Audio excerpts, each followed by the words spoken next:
Sampai jumpa minggu depan.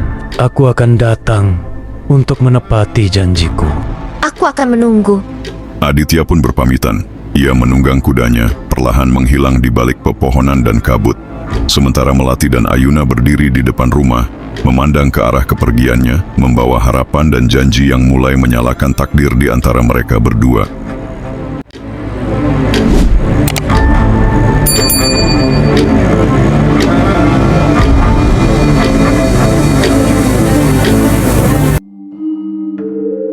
Minggu berikutnya, seperti yang telah dijanjikan, Aditya kembali ke rumah sederhana di pinggir hutan itu. Kali ini ia tidak datang seorang diri.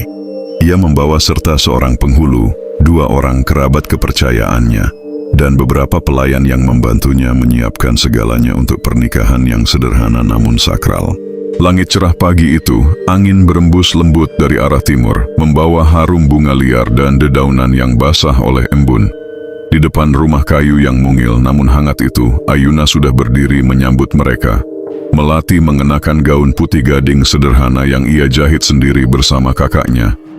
Aditya terpaku sesaat melihat calon istrinya berdiri di bawah sinar matahari pagi. Rambutnya terurai, matanya teduh memancarkan ketenangan. Ia berjalan perlahan menghampirinya. Aku datang Melati, seperti janjiku, Kata Aditya pelan. Dan aku menunggumu, seperti yang kusampaikan. Jawab Melati tersenyum. Pernikahan itu berlangsung di bawah pohon tua di halaman rumah mereka. Penghulu membacakan ijab kabul, suara angin seolah ikut menyaksikan. Aditya mengucap dengan mantap, tangan dan hatinya bersatu dengan Melati.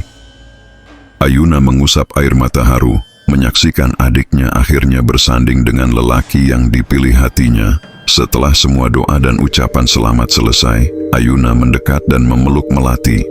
Kau sekarang bukan hanya adikku, tapi seorang istri. Jagalah dirimu dan jagalah cintamu. Terima kasih Kak, atas semua pengorbananmu. Beberapa saat kemudian Aditya menggandeng Melati menuju kudanya. Mereka berpamitan dan berangkat menuju tempat yang telah disiapkan Melati untuk bulan madu mereka. Tempat itu tersembunyi di jantung hutan, sekitar setengah hari perjalanan dari rumah. Mereka berjalan melewati aliran sungai kecil, menyusuri jalan setapak yang dikelilingi bunga-bunga liar. Begitu mencapai tempat itu, Aditya tertegun. Di hadapannya terbentang sebuah danau kecil berair bening. Dikelilingi bukit-bukit hijau dan pohon tinggi yang berbaris rapi seperti penjaga. Di sisi timur danau berdiri sebuah villa yang tampak megah, meski menyatu alami dengan lingkungannya. Dinding-dindingnya dari kayu gelap yang kokoh, atapnya berlapis ijuk, dan jendela-jendelanya terbuka lebar menyambut cahaya dan udara segar.